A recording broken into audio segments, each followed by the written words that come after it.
दो अलग अलग नंबर हैं, उनका सम की मिनिमम वैल्यू चाहिए। पहली बात तो किसी भी दो नंबर के सम की मिनिमम वैल्यू निकालने का कोई डायरेक्ट फॉर्मूला है ही नहीं, तो फिर लॉजिक कैसे करेंगे? तो उसके लिए एक सीक्वेंस एंड सीरीज से जुड़ा कंसेप्ट है, जो मैंने कहा था ना शुरू में कि कॉम्पिटिटिव लेवल में यूज किया जाता है। ठीक है, देखो कंसेप्ट क्या है।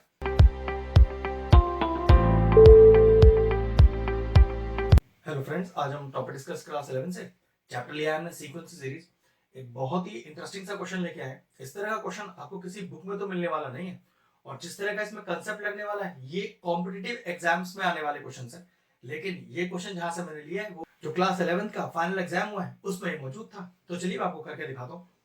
क्वेश्चन का कंसेप्ट क्या कह रहा है कि if n belongs to r, मतलब n किसी रियल नंबर को बिलोंग करता है, तो कह रहा है find the minimum value of 3 to the power n plus 3 to the power 1 minus n।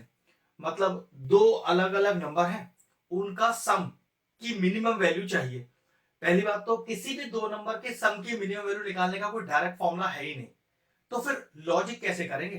तो उसके लिए एक सीक्वेंस एंड सीरीज से जुड़ा कंसेप्ट है, जो मैंने कहा था ना शुरू में कि कॉम्पिटिटिव लेवल में यूज किया जाता है। ठीक है, देखो कंसेप्ट क्या है। ये जो दो नंबर दिए हैं, इसके सम की मिनिमम वैल्यू चाहिए, और मैंने अभी क्या कहा था कि सम की मिनिमम वैल्यू निकालने का कोई फॉर्मेट ही नहीं होता है।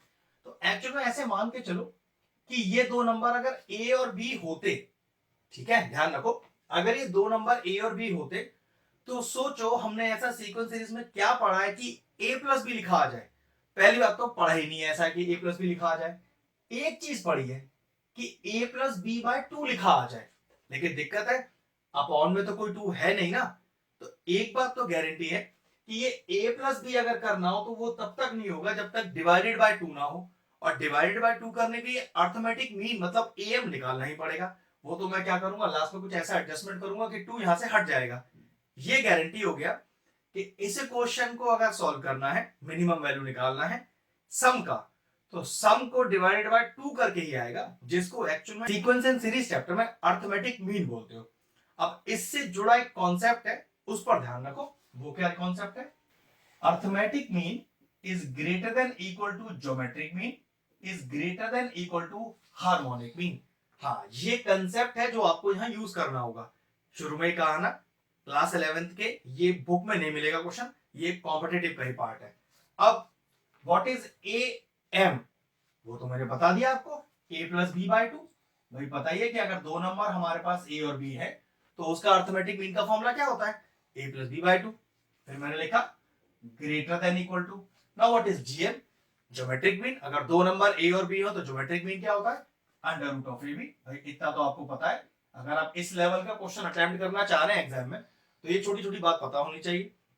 अब is greater than equal to harmonic mean. वैसे हार्मोनिक मीन क्लास 11th में तो है ही नहीं, ये तो सिर्फ कॉम्पिटिटिव में आता है, लेकिन बता देता हूं हार्मोनिक मीन डायरेक्टली क्या होगा। अगर दो नंबर ए और बी है तो उसके हार्मोनिक मीन का फॉर्मूला होता है 2ab अपॉन ए प्लस बी।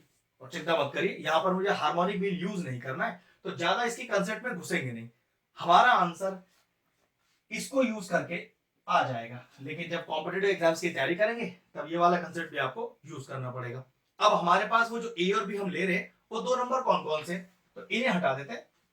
वो दो नंबर है हमारे पास 3 टू द पावर n और 3 to the power 1 minus n। अब कंसेप्ट आ गया है, क्या कंसेप्ट है हमारे पास कि am is greater than gm। अब दो नंबरों को am क्या था? दोनों का सम डिवाइडेड बाय टू। तो मैं भी कर लेता हूं, दोनों का sum divided by two is greater than equal to under root of A B. तो अंडर रूट ऑफ दोनों नंबरों का मल्टीप्लीकेशन, तो 3 to the power n into 3 to the power 1 minus n। अब मैंने क्या कहा था, अपने को नीचे बाय टू नहीं चाहिए ना भाई, अपने को आंसर में बाय टू का है तो कोई दिक्कत नहीं है, बाय टू को क्रॉस मल्टीप्लाई कर दो। 3 to the power n plus 3 to the power 1 minus n greater than equal to, करो cross multiply, 2 into under root of, जरा इसकी पावर तोड़ लेते हैं, तो यहां की बात कर रहा हूं, देखो कैसे, 3 to the power n into ये कितना जाएगा 3 अपॉन 3 की पावर n। करके देख लो वापस, बेस सेम है, बीच में डिवाइड, तो पावर सब्ट्रैक्ट होगा, तो लिखोगे तो आप इसको 3 की पावर 1 माइनस n ना, तो मैंने उसको स्प्लिट कर दिया। अब जरा अगला स्टेप चेक करना, क्या है 3 की पावर n, 3 की पावर n कैंसिल आउट हो जाएगा, तो क्या आ गया हमारे पास 3 की पावर n प्लस 3 की पावर 1 minus n is greater than equal to twice of √3।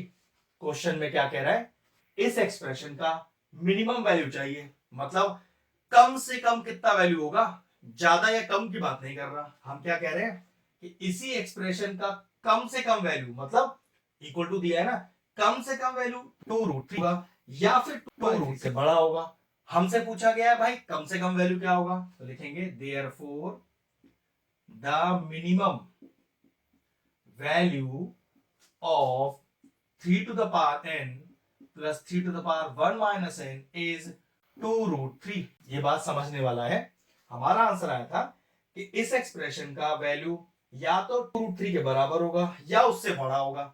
2√3 के बराबर होगा या उससे बड़ा होगा। हमें सबसे छोटी वैल्यू चाहिए, तो 2√3 वो सबसे छोटी वैल्यू होगी, उसके बाद तो अब सारी वैल्यू क्या होंगी, बड़ी होंगी। तो मिनिमम वैल्यू क्या हो गया हमारे एक्सप्रेशन का, 2√3। ये एक शानदार कंसेप्ट वाला क्वेश्चन था, 2 मार्क्स की वेटेज का ये आया हुआ था जहां से मैंने इस क्वेश्चन को लिया है। तो ध्यान रखिएगा, कंसेप्ट बहुत अच्छा है। दो टर्म्स का सम का मिनिमम वैल्यू चाहिए। दो टर्म का सम निकालने का कोई डायरेक्ट फॉर्मूला होता ही नहीं है। हम उस सम को तभी यूज कर सकते हैं जब अपॉन में 2 हो। अपॉन में 2 हो तो उसको अर्थमेटिक मीन बोलते हैं।